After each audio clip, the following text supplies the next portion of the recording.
What's going on, you guys? I have to apologize, trying to readjust the camera, starting to fall on me.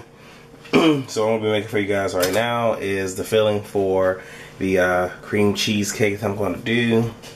So I'm going to turn this on, and I just want to mix it for a second just to loosen up the cream cheese. And while it's going, I'm going to add in my eggs one at a time. Just let this blend.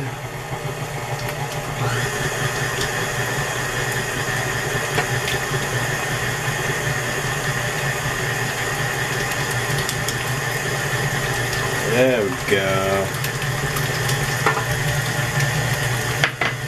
And I can actually go ahead and slow that back down. So next we're going to add in the sugar. That'll be 1 cup. If I didn't already say, there were 2 blocks of cream cheese that were in there. Just going to back up a little bit, let that go. Alright, so I'm going to stop it for a moment and pretty much just kind of come in and just scrape down the sides. Definitely want to do that. And now you want to add a pint or 2 cups of sour cream.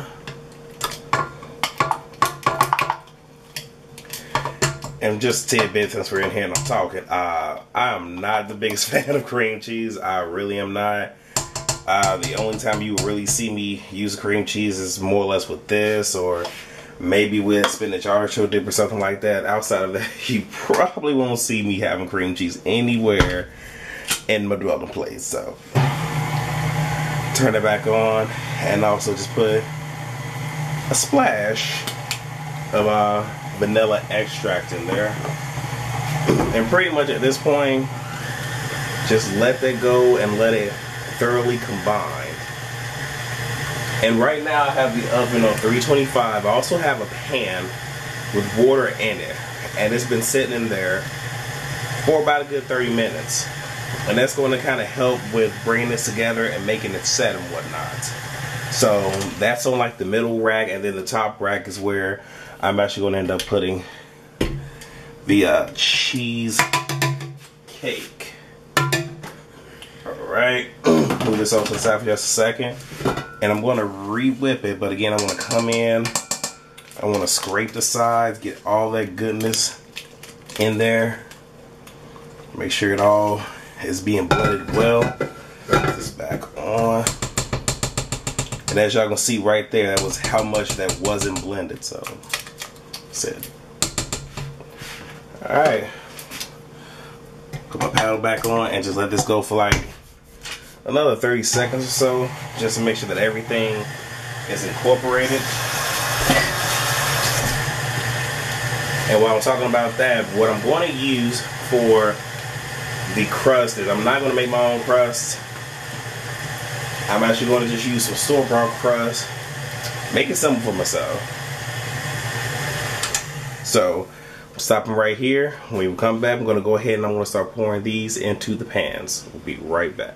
Alright, you guys, so here's a store-bought crust. If you guys are wondering which one am I using, Keebler Ready Crust, just saying, that's what I'm using. So I'm going to go ahead and just pretty much put this in there.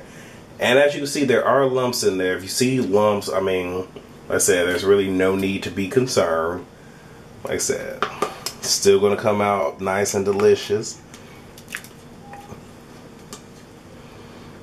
And like I said, I have the big one because I know that there's a lot of filling. So, and what I'm also going to do alongside of this is I'm also going to make some compote, some berry compote, which I'm going to put off on the side. So if anybody wants to, spoon a little bit on and try rather than, you know, putting anything on it. Let everybody pick and choose. So this is going to go into the oven at 325 degrees for roughly 30 to 40 minutes. But you want to check it. So